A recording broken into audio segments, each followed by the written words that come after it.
unveiling the unbelievable, Mike Tyson's life journey.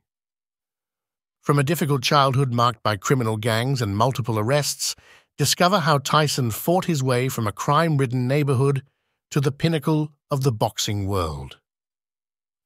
Join us as we delve into his meteoric rise in the ring, the electrifying knockouts, and the shocking encounters, like that time with Brad Pitt.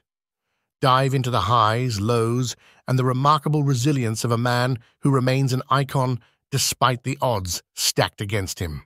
Get ready to explore the wins and tribulations of the Iron Man, Mike Tyson. Mike Tyson's early years weren't your typical childhood tale. At the tender age of 2, had already been abandoned by his father, leaving his mother, Lorna Smith Tyson, to single-handedly raise Mike and his siblings.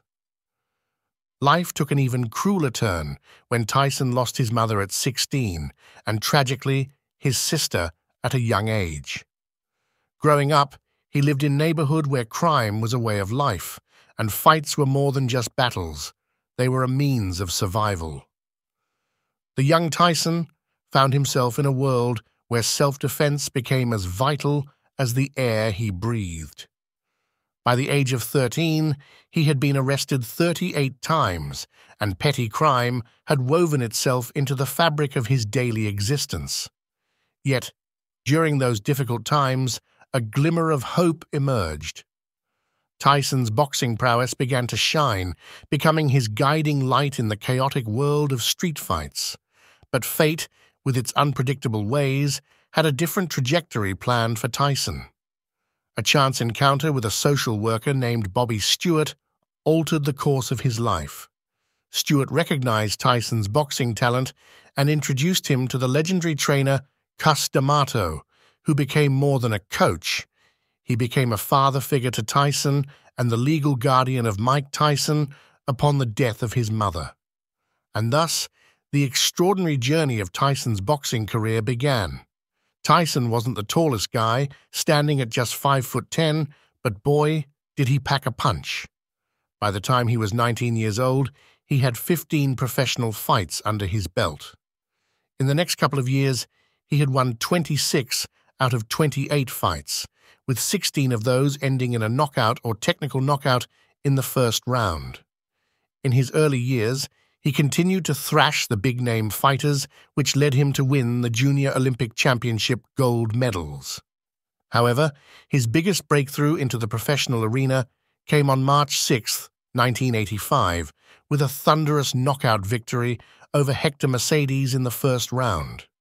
But what really caught the eye of media and the fans was his fight against Michael Spinks, a famous boxer who hadn't been defeated before.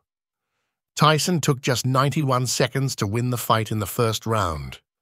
Growing up, Tyson idolized Muhammad Ali. When he saw Ali lose to Larry Holmes in a fight, it hit him hard. He called Ali the next day, expressing how sad he was and promising to take revenge. And you know what? 7 years later, in front of Ali himself, Tyson defeated Larry Holmes, keeping his word in a big way. But let's talk about Tyson's style in the ring. They called him Iron Mike for a reason. His eyes held this intense, almost scary look before every fight. Why? Because Tyson wasn't just there to win, he wanted to do some serious damage. His opponents were shaking before they even stepped into the ring. Tyson came in ready to hurt. He had this thing where he'd clench his fists and brush his knuckles against his gloves. He said it made the padding softer for his punches. Whether that's true or not, Tyson was always aiming to end fights early because of it. As time went on, Mike Tyson opened about something surprising.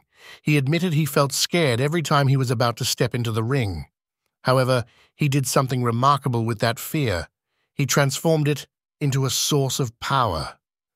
Like an untamed beast, he used that energy, waiting eagerly for the bell to unleash his fury. Tyson is widely known for his unique Peekaboo Style. This style is a rare gem in boxing.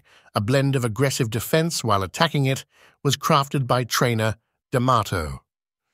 This technique involved Tyson guarding his high with gloves covering his cheekbones, ensuring protection without sacrificing vision.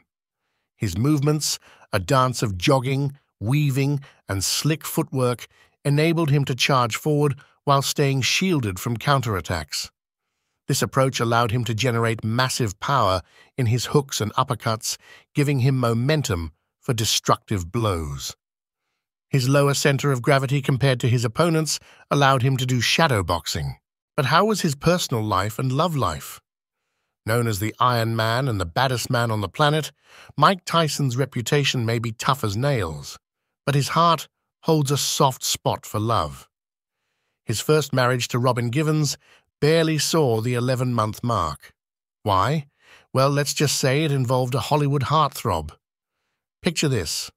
Tyson walks in on his wife and none other than Brad Pitt, sharing a cozy moment in bed.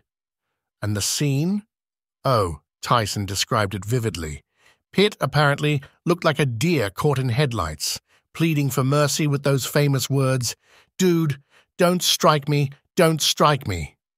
Tyson even went on to say Pitt seemed like he was ready to receive his last rites, totally out of it. Tyson falls in love again, and this time he meets his second wife, Monica Turner, at a party thrown by Eddie Murphy. Fast forward to 1992. Tyson's life takes a turn with a conviction for rape, landing him a 10-year sentence behind bars. Yet love showed its face in the most unexpected places. While Tyson was serving time, Turner remained a pillar of strength, visiting him in jail every 2 weeks. Their bond endured the trial, and in 1997 they tied the knot. But alas, their marriage clocked in at a mere 5 years before hitting the divorce courts in 2023, with Turner pointing fingers at Tyson for cheating on her. Yet, love is unpredictable. 6 years post-divorce drama, Tyson finds himself walking down the aisle again, this time with Lakeha Spicer. The two lovebirds remain happily together to this day, graced with the joy of 2 beautiful children. Tyson's love story might have seen its share of ups and downs, but it seems like this round, he's found his lasting match. Now let's look at his net worth. In his prime, Mike stood among the world's most renowned and wealthiest athletes. Achieving the title of youngest champion at just 20 years old, his fame and fortune and earnings surpassed $300 million. Yet, amidst his success, mismanagement and exploitation depleted his wealth. Mike lived an extremely lavish lifestyle at his peak. He wasted millions on mansions, cars, jewelry, extravagant gifts for strangers, and even a collection of Bengal tigers. His tigers cost $70,000 a pop and were housed in a custom-built habitat in his backyard. Mike kept an animal trainer on staff at a cost of $125,000 per year. Mike had over 100 expensive cars during his lifetime. Some were extremely valuable and rare. He owned a Bentley that was one of 73 total produced and cost $500,000. After totaling a Range Rover in 1995, he told the repair shop to keep it. He would frequently lend cars to friends and acquaintances, then forget about them. He bought 20 cars at one Las Vegas dealership alone. By 2003, he was bankrupt, and his financial situation revealed a staggering $23 million in debt. Let's just say he lived his life to the fullest. His current net worth is around $10 million. His adult life, too, has been a roller coaster.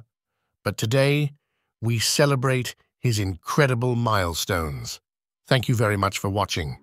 If you like this content, please consider subscribing to this channel.